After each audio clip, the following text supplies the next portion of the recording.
Oke guys, welcome back to Daily Charting with Toshi, di mana kita akan daily chart your favorite cryptocurrencies. Oke, dalam 24 jam terakhir, cryptocurrency market terkoreksi sebesar 1,20%. Dengan total market cap mencapai di 794 miliar US dollars.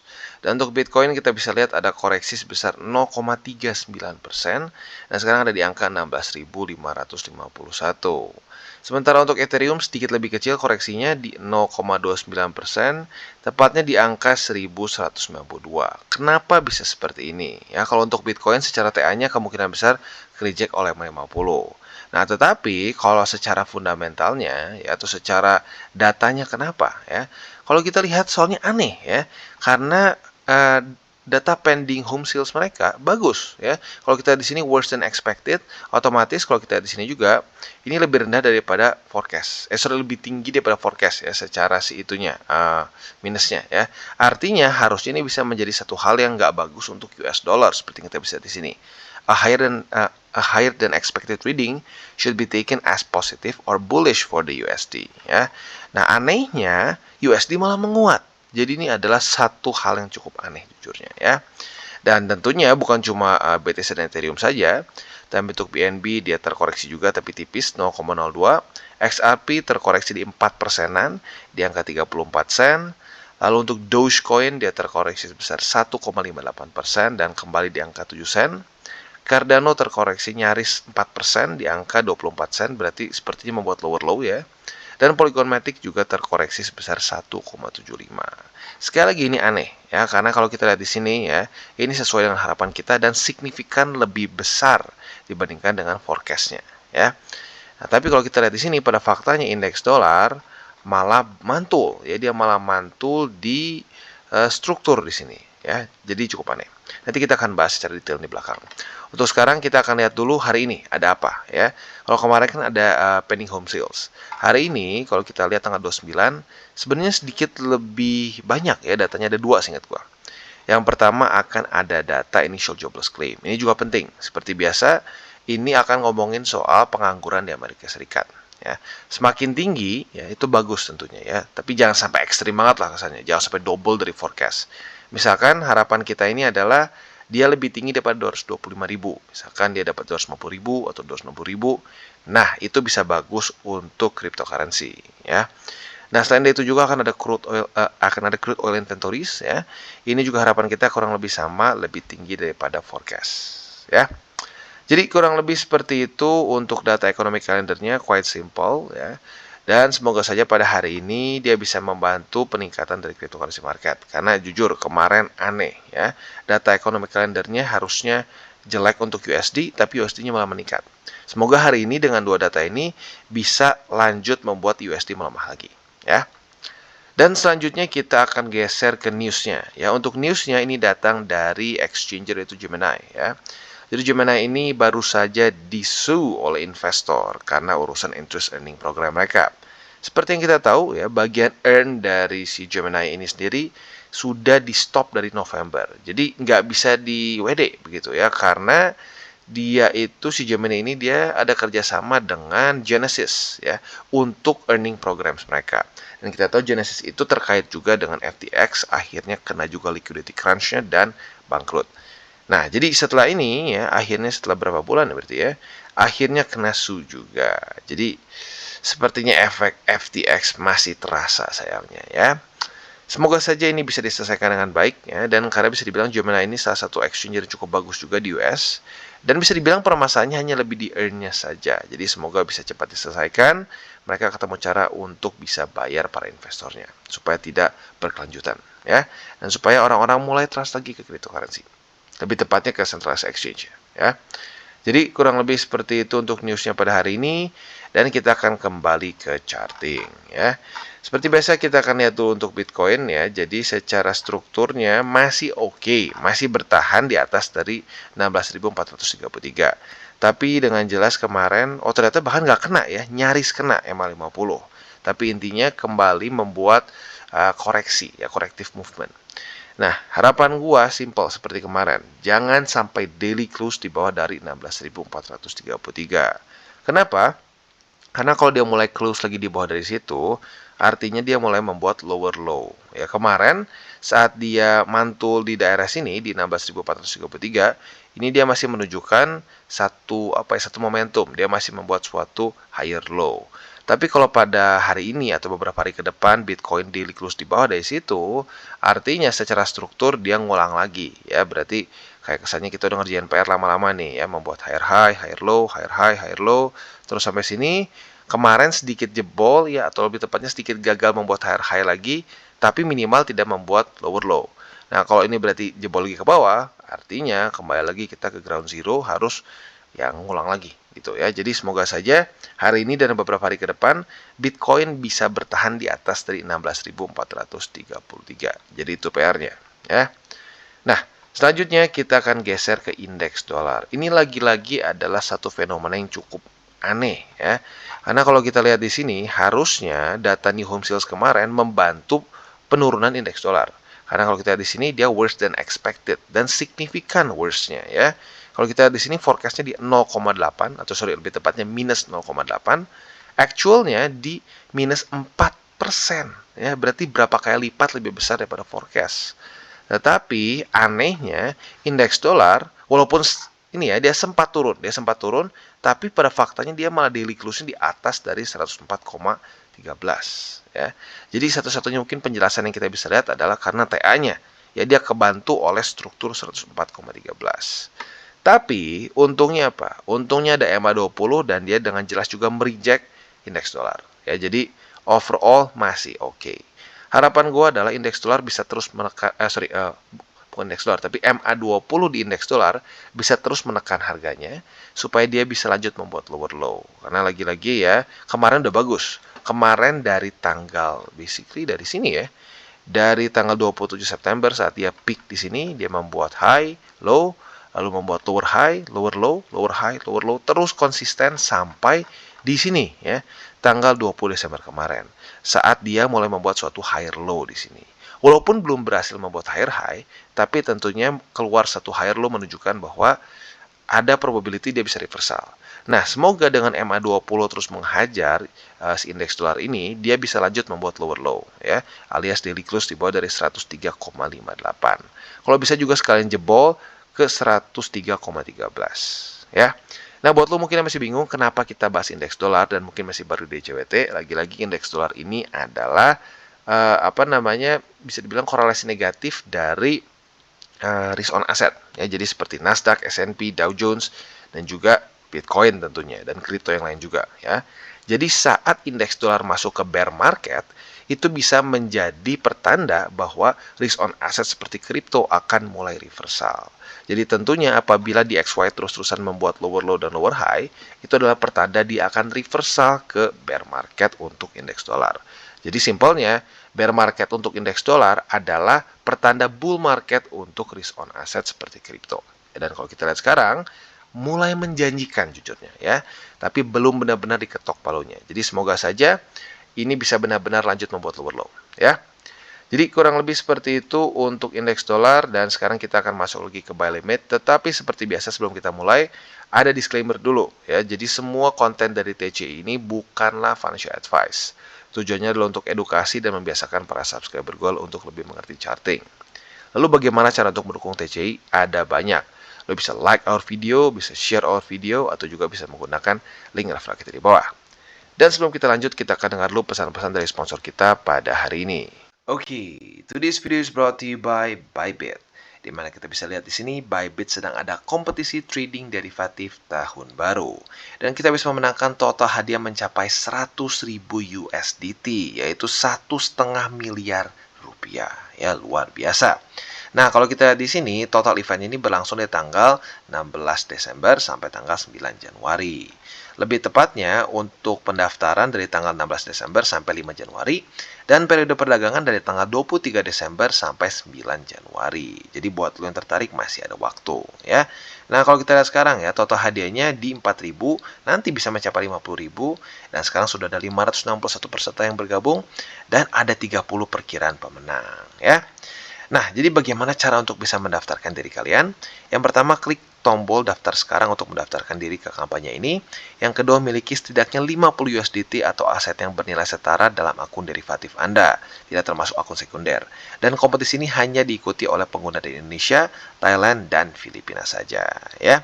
Nah, peringkat kompetisinya juga akan diupdate secara real time, ya. Nanti akan diperbarui setiap hari Selasa dan Jumat sekitar pukul 5 waktu Indonesia Barat. Tentunya 5 sore di sini, ya. Nah, jadi acara pertama yaitu adalah kompetisi volume perdagangan individual dan menangkan 50.000 token USDT. Ya, jadi ini simple. Semakin besar volume yang kalian generate, semakin besar juga dari 50.000 USDT yang kalian bisa dapatkan, ya. Bagannya seperti ini. Nah, acara kedua kita bisa di sini ada airdrop sebesar 3.000 USDT yang kalian bisa ikuti. Dan acara ketiga ada juga kompetisi LNR percentage dari tim afiliasi untuk memenangkan 50.000 lagi token USDT ekstra. Seperti ini bagannya. Jadi buat lo yang tertarik, monggo silahkan bisa ikuti. Dan sebelum kalian join, ya, gua sarankan lu baca semua syarat dan ketentuan. Apabila sudah setuju dan nyaman dengan semua syarat dan ketentuannya, monggo ikutan dari promo Bybit ini. Oke, dan kita akan masuk ke buy limit untuk Bitcoin. Ya, jadi seperti yang kita bisa lihat, sayangnya kemarin terjadi pelemahan lagi, ya. Nah, saat terjadi pelemahan ini dia semakin mendekat ke 16.433. Nah, andaikan dalam beberapa hari ke depan terjadi retest 1, ya. Retest 1, retest 2 di 16.433, kita bisa pertimbangkan untuk buka posisi long, ya. Nah, posisi long ini ada dua target TP. Target TP pertama bisa pertimbangkan di EMA50, ini sedikit lebih konservatif, ya. Nggak konservatif banget tapi sedikit aja, ya. Nah, untuk yang lebih agresif kalian bisa pertimbangkan di 16.908 gitu, ya. Jadi kurang lebih seperti itu untuk posisi long di Bitcoin, ya. Nah, untuk posisi shortnya tinggal kita lihat dia ke rejectnya di mana. Antara di EMA50 atau mungkin bisa juga di struktur 16.908. Ya, jadi tinggal kita lihat nanti kemana. Yang penting terjadi rejection 1, rejection 2 alias konfirmasi. Kita bisa buka posisi short di salah satu si resistennya. Dan kita tinggal TP-nya di sekitar 16.433 atau kalau mau sedikit lebih agresif bisa di 16.343. Jadi kurang lebih seperti itu untuk posisi futures di Bitcoin. Untuk posisi spotnya kita bisa pertimbangkan buy limit pertama antara 16.433 atau 16.343. Ini sama aja, terlalu dekat soalnya. Jadi lu boleh pilih. Buy limit keduanya bisa pertimbangkan di 15.874. Sekali lagi untuk spot gue ingatkan itu adalah untuk posisi jangka panjang. Jadi kita mikirnya untuk nabung di masa depan lah kesannya, ya. Jadi kita TP-nya saat weekly close di atas dari Bollinger Band, ya. Nah, itu masih cukup lama sayangnya, ya. Jadi ya mungkin bisa hold bulanan, arguably mungkin bisa sampai tahunan, ya. Oke, dan untuk Ethereum sayangnya posisi shortnya nggak kena, ya. Kemarin buat lo yang sudah ngikutin DCWT pasti sudah pasang pending order nih di EMA50 karena kemarin lusanya pada tanggal 27 terjadi retest pertama. Tetapi sayangnya pada tanggal 28 kemarin sebelum dia turun tidak terjadi retest. Jadinya pending order gua nganggur, nggak kena, ya. Nggak apa-apa, ya, tidak usah sedih, itu artinya belum rezeki. Ya, kalau belum rezeki dipaksain ya nggak akan kena gitu, ya. Nah, jadi untuk sekarang posisi shortnya karena belum kena, sekarang yang mungkin lebih dekat adalah posisi long. Nah, untuk posisi long ini otomatis tinggal kita nyontek ke tanggal, boleh ke tanggal 16, 17 boleh, tanggal 19, 20 juga boleh. Yang penting terjadi apa? Retest 1, retest 2. Nah, kalau terjadi seperti itu kita bisa buka posisi long. Target TP-nya bisa di EMA50 atau 20, ya sekarang sudah sangat dekat, itu lebih sedikit konservatif. Dan lebih agresifnya boleh pertimbangkan TP di 1243, ya. Jadi kurang lebih seperti itu gambarannya, ya, quite simple juga dan visualnya juga udah jelas banget seperti ini, ya. Retest 1, retest 2, tinggal kita tunggu si TP di salah satu resisten, ya. Dan untuk posisi spotnya kalian bisa pertimbangkan di 1166, yaitu untuk buy limit pertama, buy limit keduanya di 1105. Nah, untuk struktur, ini sedikit bikin deg-degan, ya, sesuai dengan pembahasan kemarin, shoulder, head, shoulder lagi. Ada kemungkinan ini bisa menjadi head and shoulders. Apalagi kalau sampai dia di akhirnya jebol. Kalau di akhirnya jebol, kemungkinan besar bisa seperti ini setupnya. Ya, jadi kita lihat, apakah dalam beberapa hari ke depan Ethereum akan benar-benar menjadi head and shoulders atau tidak. Oke, dan sekarang kita geser ke Phantom. Nah, untuk Phantom, posisi long kita gimana nih Bang? Ya, technically speaking, kemarin sedikit jebol, ya, tapi tipis banget. Jadi seperti yang gue bilang, kalau tipis, kalau gue pribadi ya, gue sering lihat ke besoknya aja, ya. Kalau misalnya jebolnya signifikan nih, kayak gini nih, tanggal 19, ya, dia kan jebolnya signifikan nih, ya sudah kita cut loss. Tapi ini tipis, jadi ya gue pribadi tahan dulu deh, gue tahan dulu posisi long gue, kita lihat besok. Andaikan Phantom besok ternyata daily close-nya di bawah dari 19 sen, ya sudah, berarti itu kita harus cut loss, ya. Nah, target TP ada sedikit perubahan tentunya ya, karena MA50 sedikit meningkat. Kemarin itu kan di 0,2079. Sekarang di 0,20,84. Ya, jadi target TP-nya boleh dinaikin sedikit. Untuk yang konservatif, mungkin gue pecah lagi di sini. Kalau kalian mau medium risk ya, nggak terlalu gede juga, ya bisa pertimbangkan juga di MA20 di 0,2130, dan yang paling agresif boleh pertimbangkan di 0,2198 ya. Jadi kurang lebih seperti itu untuk posisi longnya. Tentunya untuk posisi shortnya tinggal kita lihat dia kerijaknya di mana ya, di salah satu resisten di atas. Yang penting terjadi retest 1, retest 2 ya. Kalau terjadi seperti itu, kita bisa pertimbangkan untuk buka posisi short dan target TP-nya bisa dipertimbangkan di 19 sen ya. Untuk posisi spotnya, yang pertama otomatis kena buy limitnya, yaitu di 0,1983. Untuk buy limit kedua tentunya belum kena di 0,1880 ya. Jadi kurang lebih seperti itu untuk Phantom. Oke, dan sekarang kita masuk ke XRP. Untuk XRP kita bisa lihat bahwa kita ternyata kena cut loss ya. Buat yang tadi jam 7 pagi sudah bangun ya dan lihat di sini, kita bisa dengan jelas dia daily close-nya signifikan di bawah dari struktur. Jadi otomatis terjadi cut loss ya. Nah, untuk sekarang berarti kita masuk ke skenario yang lebih bearish. Dan sesuai dengan pembahasan kemarin juga berarti kita bisa tunggu apabila terjadi retest 1, retest 2 ke struktur 36 sen. Apabila terjadi retest 1, retest 2, kita bisa pertimbangkan untuk buka posisi short ya. Nah, posisi short ini ada dua target TP. Target TP yang konservatif ini basically sedang di retest sekarang, yaitu di daerah 0,34548 ya. Basically seperti yang kita bisa lihat sedang di retest oleh running price ya. Nah, untuk yang lebih agresif bisa pertimbangkan target TP-nya di 33 sen di bawah sini. Struktur yang terbentuk pada tanggal 9 dan 10 November kemarin ya. Jadi kurang lebih seperti itu untuk posisi short ya untuk di XRP. Untuk posisi longnya tentunya tinggal kita balik saja logikanya. Apabila terjadi ya retest 1, retest 2 di sini, kita bisa pertimbangkan buka posisi long. Target konservatif bisa di sini, target agresif bisa di 36 sen ya. Untuk posisi spotnya sama dengan kemarin juga bisa pertimbangkan di 33 sen. Jadi kurang lebih seperti itu untuk XRP. Oke, dan sekarang kita akan masuk ke Atom atau Cosmos. Jadi seperti yang kita bisa lihat kemarin dia masih ke-reject oleh bukan ke-reject lebih tepatnya ya, dia tembus MA20 dan retest pertama di 8 dolar lebih 99 sen. Artinya kita sudah bisa pertimbangkan untuk buka pending order posisi long. Karena kenapa? Sekali lagi terjadi retest pertama di 9 dolar ya. Nah, target TP kita di mana? Target TP konservatif kita adalah di MA20 yang basically sedang di retest sekarang ya. Jadi bisa dibilang posisi long di sini kalau target TP di MA20 sedikit beresiko ya karena ya lihat sendiri dekat gitu ya. Nah, untuk target TP yang lebih agresif kalian bisa pertimbangkan di MA50 yang sekarang ada di 9 dolar lebih 75 sen ya. Jadi kurang lebih seperti itu untuk posisi long di Cosmos. Untuk posisi shortnya otomatis tinggal dibalik saja logikanya. Apabila terjadi retest 1, retest 2 antara di MA20 atau 50, monggo bisa buka posisi short. Walaupun ya kalau gua pribadi lebih nyaman kalau di MA50 karena di 20 sudah terlalu dekat ya. Jadi kurang lebih seperti itu untuk Atom.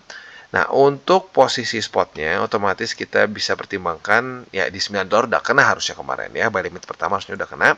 Buy limit kedua di 8 dolar lebih 58 sen. Jadi kurang lebih seperti itu untuk Atom atau Cosmos. Dan ini ending juga dari DCWT kita pada hari ini.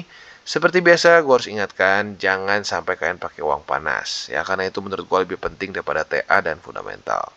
Karena saat kita pakai uang panas, ujung-ujungnya TA dan fundamental kita sering kali kita lupa. Malah tradingnya pakai emosi ya. Dan selain itu juga jangan sampai over leverage dan merusak portofolio jangka panjang kalian, karena lagi-lagi menurut gua yang menjadi main course dari crypto investing adalah ini apa bisa dibilang ya, portofolio jangka panjang kita yang secara spot ya. Itu yang akan ujung-ujungnya meningkatkan net worth kita secara besar ya. Dan itu seringkali hancur kalau kita terlalu gatel untuk trading futures tapi nggak bisa jaga resiko. Jadi pastikanlah jangan sampai resikonya berantakan di situ. Oke guys, jadi itu adalah akhir dari segmen DCWT kita pada hari ini. Dan jangan lupa bagi kalian yang merasakan manfaat dari segmen ini, jangan lupa untuk share ke teman-teman kalian. Dan apabila lu pengen mensupport channel kita, ya TCI, jangan lupa untuk menggunakan link referral kita di bawah. Nggak wajib, ya, tetapi apabila lu menggunakan link referral kita di bawah, ada macam-macam, ya, dari Bybit, Huobi, Maxi, toko kripto, dan banyak lagi, ya. Ya, walaupun nggak wajib, tapi kalau menggunakan link referral kita, lu secara langsung membantu perkembangan dari TCI. Dan satu lagi, jangan lupa juga untuk join Telegram group kita, di mana kita bisa ngobrol-ngobrol santai mengenai dunia cryptocurrency secara dua arah. So, jangan lupa untuk like, subscribe, klik the bell icon, and see you on the next video.